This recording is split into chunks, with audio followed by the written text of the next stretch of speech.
सन्नाटे से भरी रात, काली घटाएं आसमान में मंडरा रही थी।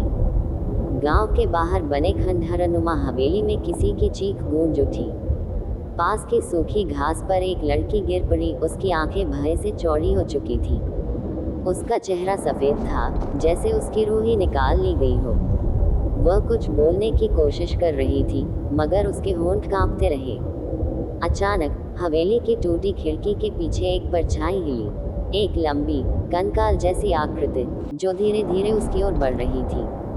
हवा में किसी औरत की दर्द भरी सिसकियां गूंज रही थी।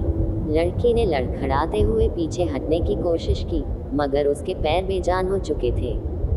जैसे ही वह कुछ बोलने वाली थी, एक झटके में हवा में कोई अदृश्य शक्ति उठी और लड़की को घसीटते हुए अंधेरे में खींच ले गई। चारों ओर फिर से सन्नाटा छा गया। गांव में दहशत। रात के उस हादसे के बाद सुबह गांव में हलचल मच गई थी।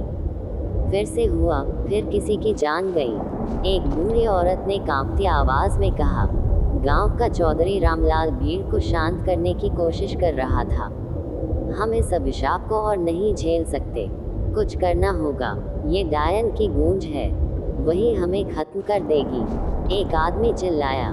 गांव के बुजुर्गों के अनुसार सालों पहले यहाँ एक औरत को डायन कहकर जला दिया गया था। उसकी मौत के बाद से जब भी कोई इस हवेली के पास जाता, वह वापस नहीं लौटता। लेकिन इस बार मामला और भी खतरनाक था, क्योंकि गायब हुई लड़की गांव के पुजारी की बेटी थी, मंजरी। जांच की शुरुआत। गांव में कुछ पढ़े लिखे लोग भी थे, जो इन कहानियों पर विश्वास नहीं करते थे। उन्हीं में से एक था अर्जुन, जो शहर से वापस आया था और इन बातों को अंधविश्वास मानता था। डायन वायन कुछ नहीं होती, ये सिर्फ मनगढ़ंत कहानियां हैं, अर्जुन ने गुस्से से कहा। हमें पुलिस को खबर देनी चाहिए, न कि भूत प्रेत की बातें करनी चाहिए।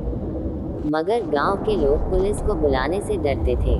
पिछली बार जब पुलिस आई थी, उनका एक आदमी भी उसी हवेली में गायब हो गया था। अर्जुन ने तय किया कि वह खुद इस रहस्य से पर्दा उठाएगा।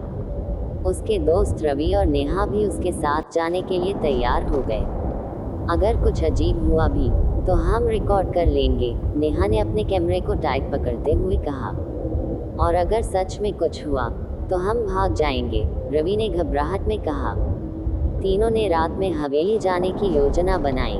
हवेली के अंदर आधी रात को, जब पूरा गांव सो रहा था, अर्जुन, नेहा और रवि टॉर्च के साथ हवेली की ओर बढ़े।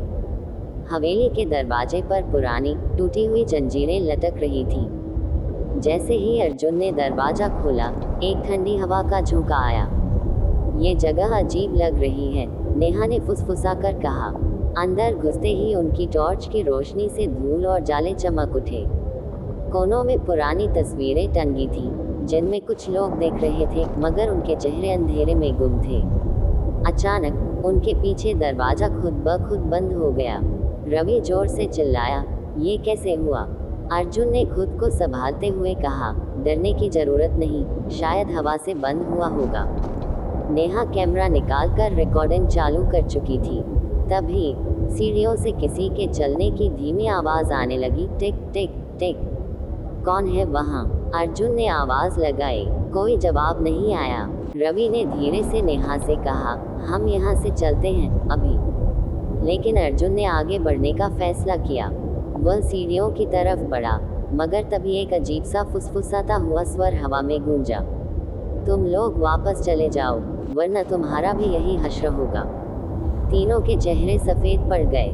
नेहा की रिकॉर्डिंग में कुछ अजीब दिखाई दिया। सीढ़ियों के ऊपर एक औरत की परछाई झूल रही थी, मगर उसका चेहरा नहीं दिख रहा था।